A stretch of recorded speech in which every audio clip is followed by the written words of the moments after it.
If you're 90s kids, you remember the TV show Goosebumps. Those creepy stories from RL Stine that just had us glued to our TV on Saturday mornings. Well, some of the best episodes still hold up, and they're perfect to watch with your kids today. So let's dive into the top episodes that give you both chills and nostalgia. Here we go. Viewers beware, you're in for a scare.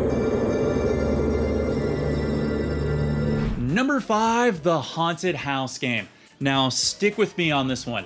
This episode actually kinda ranks really low on most people's list, but honestly, I think it's one of the best episodes to get kids into the series. Let me explain. What if a simple board could trap you inside a haunted house, where every roll of the dice either brings you closer to ending the game, or brings on a new terror? Sounds kinda dope, right? Well, it kinda is. Nadine and Jonathan stumble across a crying girl who claims her cat is trapped in an abandoned house. A side note here, if this ever happens to you, just walk away. Inside, they find a strange board game and they are sucked into it and forced to play it if they want to escape. I think we're in the game. Yeah? Oh, I don't want to play any stupid games. This episode is a hidden gem in the Goosebumps series. The concept of being trapped in the game is super creative. It's kind of like Jumanji with a horror twist. Kids will love it because of the many different unique games, puzzles, set designs with the cool board game, and the haunted house locations. The tension builds nicely as each roll brings a new nightmare challenge. Trust me, your kids will absolutely love this one. This is crazy. We just came in from there. Told you this house was a puzzle. Number 4, the girl who cried monster. Let me ask you a question. What's scarier than seeing a monster? Well, when no one believes that you finally saw one. Lucy loves making up monster stories to scare her little brother. Randy, haven't you ever heard of the razor-toothed toe biter? It got Becky and Lila next door. So when she really sees one, no one believes her. One evening at the library, she discovers the librarian, Mr. Morton, eating bugs and transforming into a hideous monster. Whoa, and here I thought this was a kid show. This got adult real fast. I mean, just look at that. That is so awesome. The 90s practical effects are top notch in this one. In classic fashion, she warns her parents, but after so many false alarms, they just don't believe her. Determined to prove the truth, Lucy sets a trap to expose the librarian. This episode just has so many fun things going for it. First of all, the awesome monster effects. I mean, look at that. The effects are still gross and effective, especially for mid-90s TV. And of course, the eating of bugs will make anyone wince. The librarian, Mr. Morton, he is what makes this episode. His calm, soft-spoken demeanor just sends shivers up your spine. Do you believe in monsters? Perhaps we all have a little monster in us, Lucy. In all honesty, he kind of gives off total stranger danger vibes, and it works well in this episode. Lucy's constant fibbing makes the final reveal hit even harder. This episode is really cheesy in parts, but you know what? It's also unforgettable, so give it a watch. Number 3, Night of the Living Dummy 2 and 3, and Bride of the Living Dummy. That's right, I'm gonna give you a 3-fer. It's more or less a spread out trilogy. Can't believe I said that word. That's so stupid. It's more or less a spread out trilogy, so let's just jump into it together. I mean, honestly, what's creepier than a ventriloquist dummy? How about one that walks, talks, and plots all on its own? For the first Night of the Living Dummy, Amy is tired of being the overlooked middle child. Her sister excels and her brother charms, and Amy just can't seem to get anything going for her.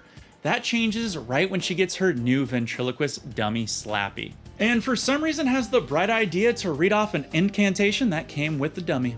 Carol, Mary, Donna, Roma Molyneux Carano? Oh, come on, don't do that. Doesn't everyone know that Latin is evil? Did Evil Dead teach us nothing? As the episode goes on, her act improves, but strange, terrible things start to happen at home. She's blamed for the chaos, and Amy swears Slappy is alive. This episode is pure Goosebumps camp. Equal parts creepy, unsettling, and goofy. The puppets themselves are nightmare fuel, especially when they move on their own. The truly scary parts of the first episode, though, are the family nights that they spend together. I've done a few family game nights before, but I've never seen a family talent show. I mean, has anyone ever really done this with their family? If so, that's truly scary. And you know it, clap your hands. If you're happy and you know it, clap your hands. If you're happy and you know it, and you really want to show it. If you're happy and you know it, clap your hands. Thank you. Yeah, sure, the effects are kind of dated by today's standard, but that also kind of makes it fun. Plus, the concept of an evil dummy is, kind of timeless. If you like this theme, the good news is you have two more like it. Night of the Living Dummy 3, which deals with creepy dummies in the attic, and Bride of the Living Dummy, which is kind of like a love story that turns into a showdown between the two evil dummies that turns deadly. Oh my god, what is going on with those eyes? This Goosebumps theme is so classic that it's even homaged in an American Dad episode with Roger playing the dummy. Number 2, welcome to Camp Nightmare. When you and I think of summer camp, we think of fun, campfires, and maybe even catching a glimpse of your first summer love in a bikini for the first time. When RL Stine in Goosebumps thinks of summer camp, it's more of a mixture of Camp Crystal Lake and a company getaway trip set up by human resources. We start off with Billy arriving at Camp Night Moon, expecting to have the usual summer fun. But right away, things feel off. I'm thinking it's because maybe the bus driver just ditches them there? Maybe that? No one's ever gonna find us out here. Quit being such a baby. Hey, keep cool, you guys. What was that? See that? Anywho, the counselors are strict and somewhat dumb-witted.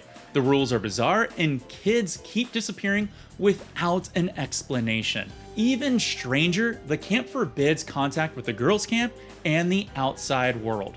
Billy tries to survive, but danger seems to lurk everywhere.